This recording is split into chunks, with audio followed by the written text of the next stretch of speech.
Good day mga ka-backyard. So ngayon nandito tayo sa ating kulungan ng native pigs. So eto na, nalipat na natin sila dito sa farrowing pen nila. Ito yung ginawa natin nung nakaraan. Nung sumahod tayo sa YouTube ay nagpagawa na tayo agad ng ganito.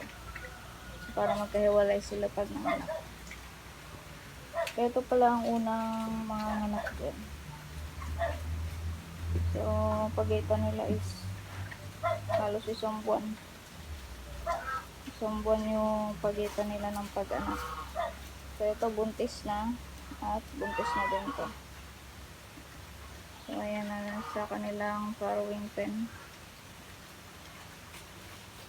Binigyan ko sila ng Madre de Agua. Ayan. Pero pinakain ko na sila kanina mga ka-backyard. So ngayon binigyan natin ng konting Madre de Agua lang.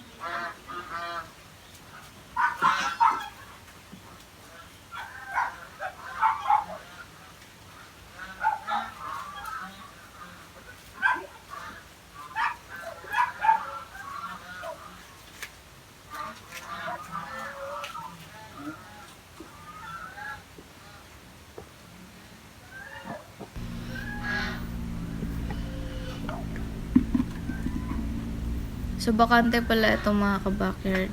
So pwede pa natin yung extension dito pag nagdagdag tayo.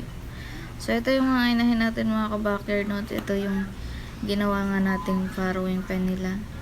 So kung makikita nyo may space dyan sa may ilalim. So kaya may space yan mga ka-backyard para if ever na mga anak sila, yung mga biik ay pwede pang makalabas dyan. So pwede sila maglabas-pasok dyan.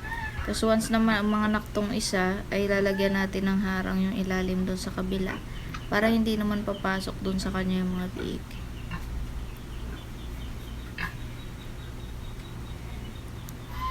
So ayan, maluwang pa yung dito sa may side. Yun yung paglalagyan natin ng mga biik. At ayan mga ka-backyard, mapapansin nyo malaki na yung tiyan niya. At buhay po lahat yung suso niya. So sana marami siyang maibigay na biik sa atin. So, siya ang unang manganak dyan mga ka-backyard, si Sassy. Dahil ang due date niya is ngayong March. First week ng March. At ito naman si Lucy ay last week ng March or first week ng April yung kanyang due date. So, mahilig pa sila niyan mga ka-backyard mag-akyat-akyat ng ganyan dahil hindi pa ganun kalaki yung tiyan nila. Pero once na lumaki na yung tiyan niyan ay may iwasan na rin nila yung mag-akyat-akyat ng ganyan.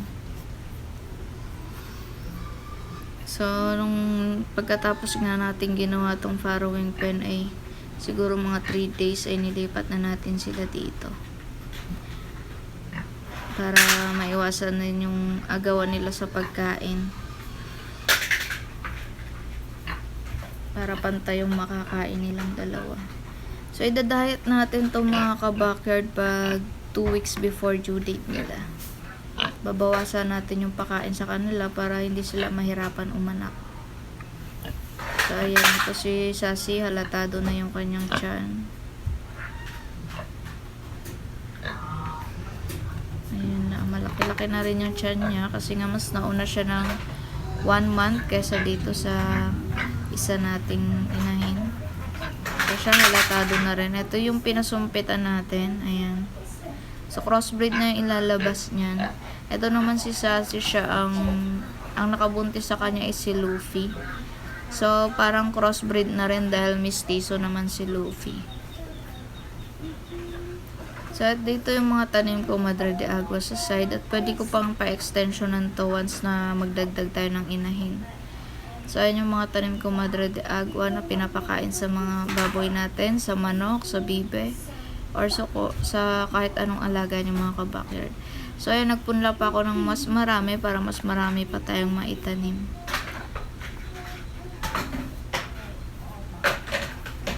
Tapos dito rin sa side, ayan, naglagay na rin ako ng mga cuttings. Tapos yung dito ay na-harvestan na natin, ayan. So pag nag-harvest ako mga ka-backyard, iniiwan ko lang yung pinaka talbos niya para mabilis makarecover yung ating Madre de Agua. Tapos ito yung pinakaunang tanim kong Madre de Agua. Ayan, malaki na yung puno niya. Diyan na tayo kumuha ng mga cuttings ng mga pinangtanim natin. Ayan, marami-rami na rin ako mga naitanim na Madrid Agua dito sa aming bakuran. Kahit na ganito lang kaliit yung space namin, nakakapagtanim pa rin ako ng ganito mga ka-backyard. So kayo mga ka-backyard, kung may maliit yung space, pwede rin kayo magsimulang magtanim ng mga ganitong pagkain ng hayop. At ito yung aking mga Muscovy duck na alaga ngayon, mga rare color. Kagaganda ng kulay nila.